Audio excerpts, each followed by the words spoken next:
the town of Quercus. Hello, and welcome to the creature's den.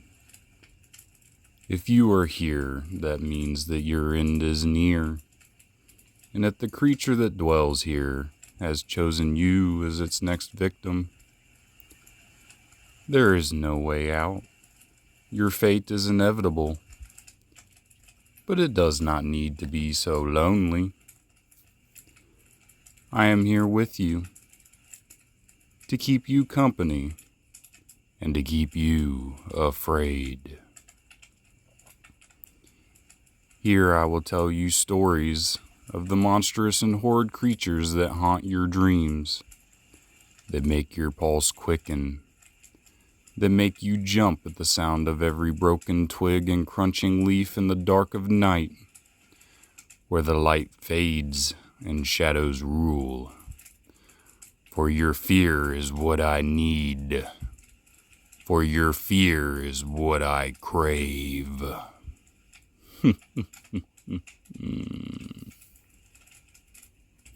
Our story begins on an overcast day. Late in the evening, as the sun's rays barely penetrate the cloud cover above, a light rain drizzles down from the trees, splashing lightly against the dead leaves and foliage below. It is here that we meet our first traveler upon the path of pain and disaster that lies ahead.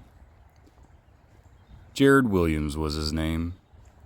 Jared was a simple lad early in his years, leading a simple life. He woke up every day and readied himself for his simple job as a store clerk at his local grocer's.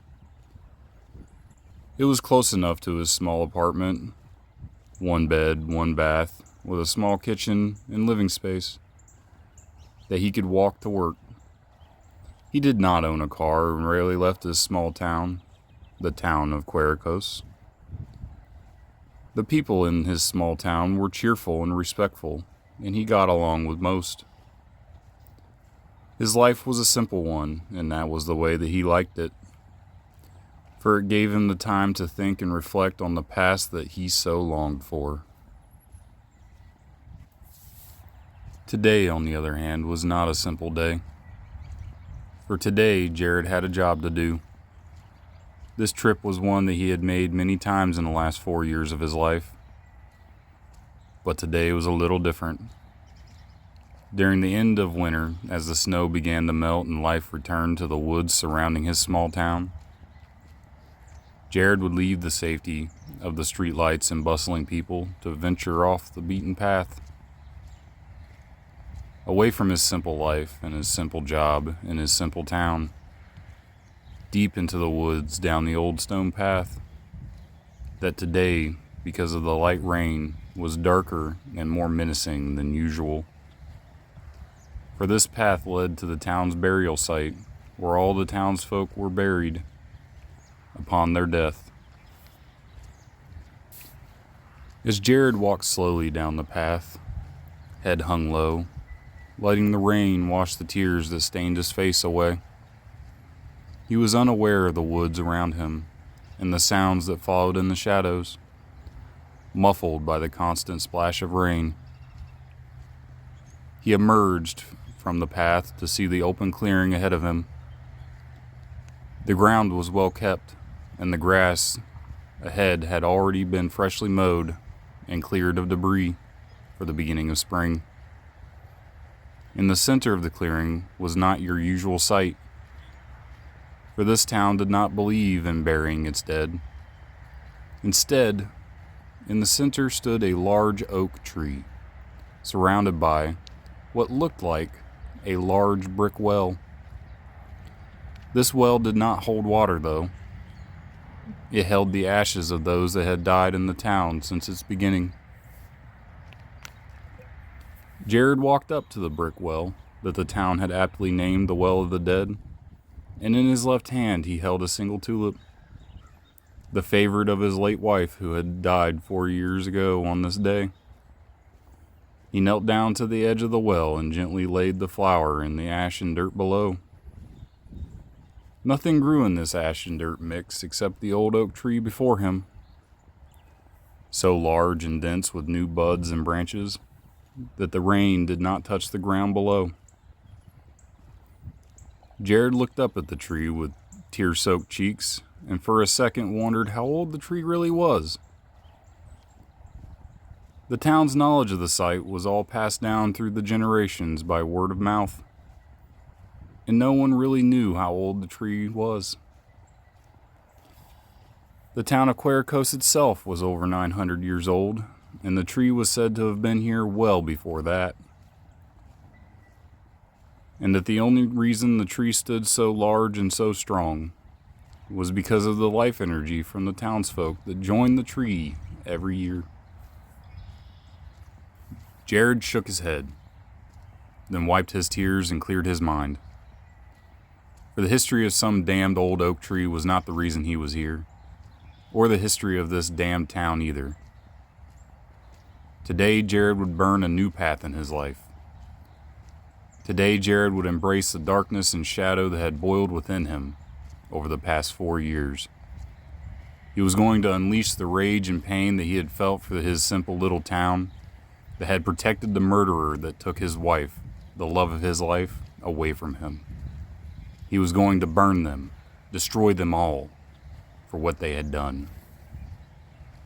The day Jared lost his wife, she was working in the town's market square, selling flowers she grew in a small greenhouse behind their apartment building. He would meet her there for lunch every day, and as she came into view, he could never tell what was more beautiful and vibrant, the flowers she was selling or the smile she had in her face while she sold them. Everyone he knew loved his wife almost as much as he did, or so he thought. This day he rounded the corner to see police and firefighters had cordoned off the square, and the ambulance was just arriving. As Jared approached, he felt the sad gazes of the town upon him, causing his heart to pound in his chest. Jared reached the crowd of people and began to shove his way through, yelling his wife's name louder and louder as he went. When he had broken through to the police tape, he was met by the town sheriff, who he knew well. He had been the sheriff since before Jared could remember, and Jared looked up at the aging sheriff, and as he looked past the thick salt and pepper mustache and the leathery wrinkled skin around his pronounced eyes and nose, Jared saw it. The look in the sheriff's eyes was the same look he had seen many times before, when the sheriff had to say something that no one wanted to hear. Jared broke down right there. He didn't need to hear it. He knew it was his wife. After a moment, Jared looked into the sheriff's hard hazel eyes and asked, "How? Why?" The sheriff took a deep breath, straightened his mustache, and cleared his throat. He did this to push back his emotions, so that he could deliver the news while keeping his composure. The sheriff told Jared that his wife had died. They thought it had most likely been a homicide.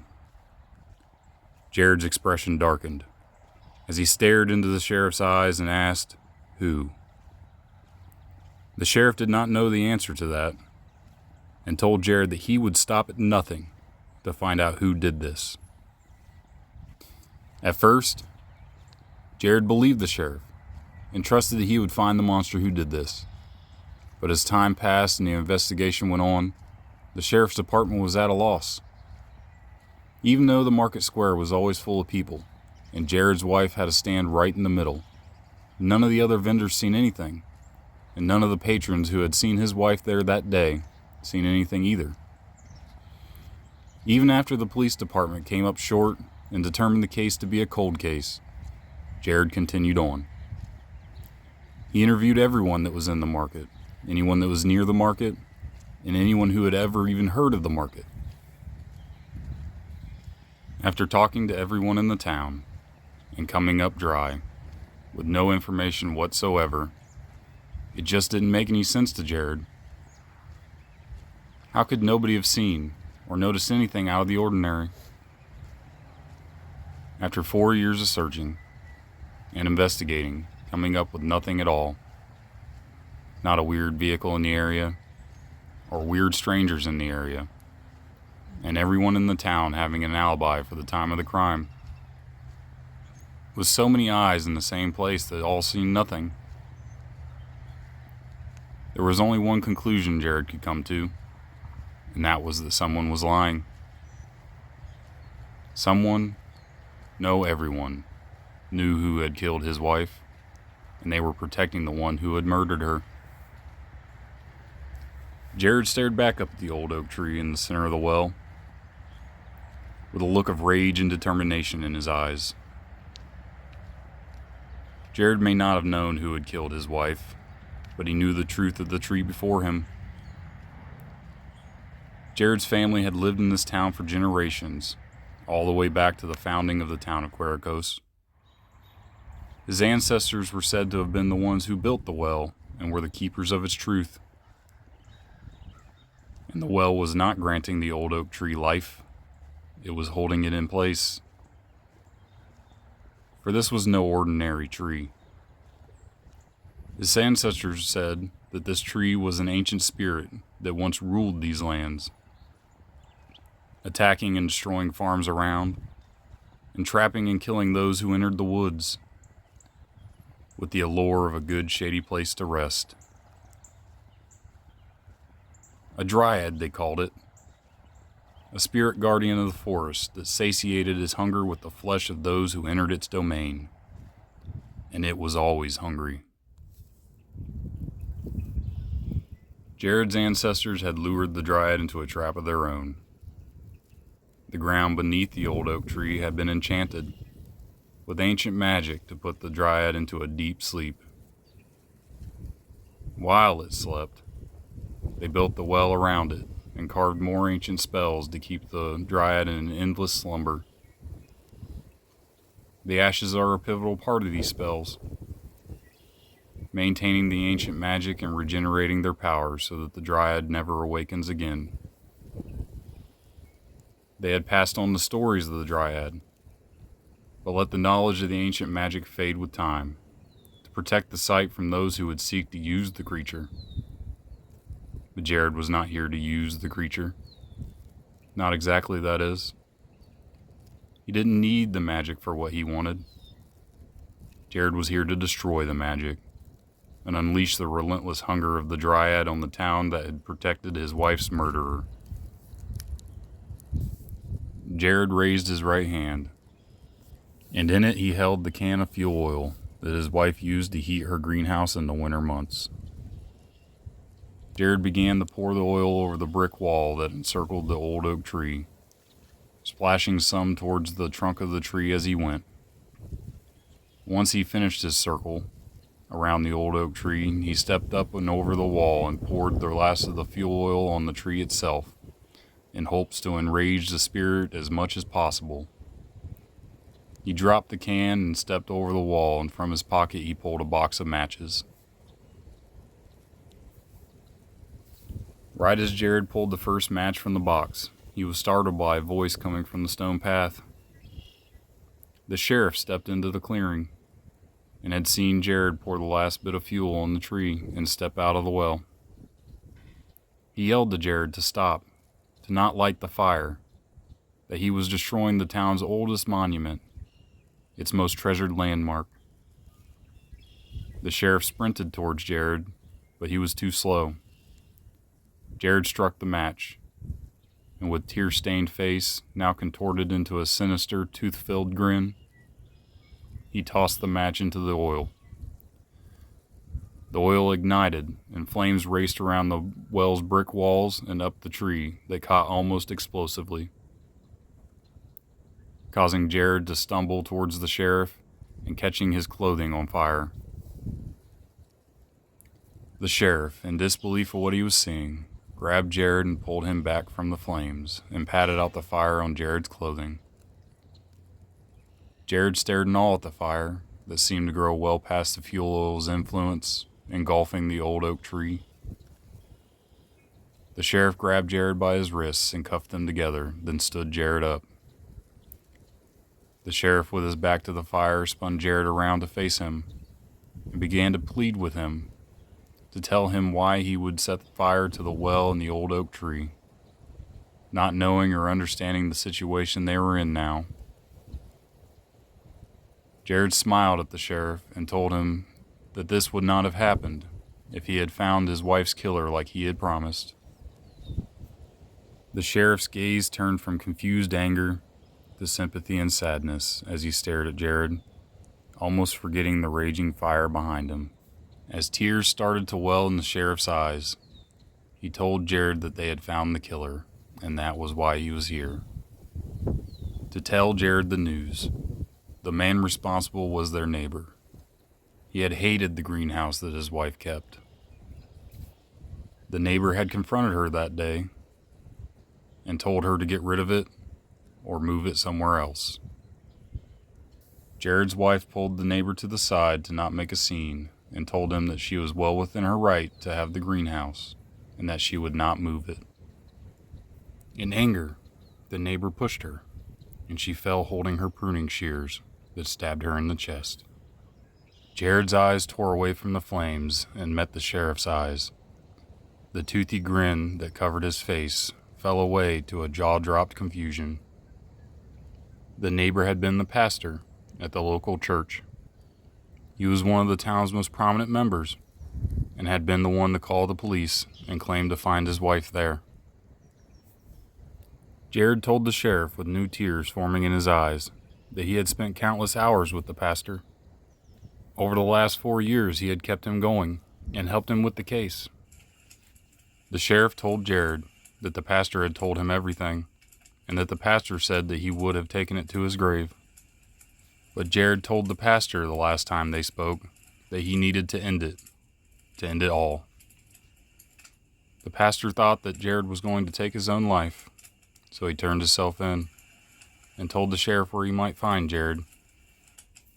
Jared was in shock. The town had not hidden his wife's murderer from him. He had been right there in front of him the whole time. Jared was at a loss for words, forgetting for a moment the flames raging in front of him. The sheriff grabbed Jared and pulled him into a tight hug and told Jared that he was sorry that he didn't figure it out sooner. The rain began to fall heavier than before, bringing a mild chill. Jared closed his eyes for a second and breathed a sigh of relief. He had finally learned the truth, that his wife's death had been an accident, and that he finally knew who had done it. He felt free of his burden. His need for the truth had overwhelmed him these last few years, and now he was free of it. The sheriff hugged Jared tighter and said that everything would be okay, that they could fix this. But Jared was now focused on something else. Jared noticed that even in the heavier rain, his face seemed to get hotter and hotter. Then he remembered the tree. His eyes shot open, and in his gaze, he saw before him 2 giant eyes, wreathed in flame, staring into him. Jared calmly told the sheriff, "No, I don't think we can fix this. This is the story of the town of Quercus, a town you won't find on any map or on any road sign. As far as anyone knows, this town has never existed and never will. That's how the powers that be prefer it. When the Dryad of Quercus was awakened, it destroyed more than just the town. The flames it was awakened by became its weapon of choice. The town and all the woodlands and farmland that surrounded it perished in flames that day, engulfed in fires that burned so hot it turned every living thing it touched to ash. The rains that fell from the skies above turned to steam before it ever had a chance to touch the ground. When first responders finally quelled the fires and were able to investigate, there was nothing left. No charred remains of trees, no bones from the people or animals that lived there. No life whatsoever. Except one thing.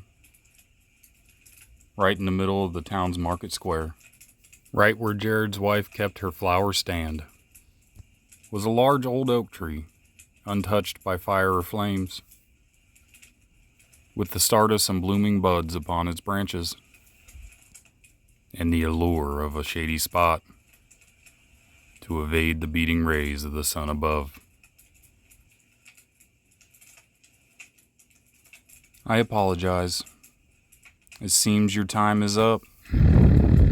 Goodbye, and thank you for the meal.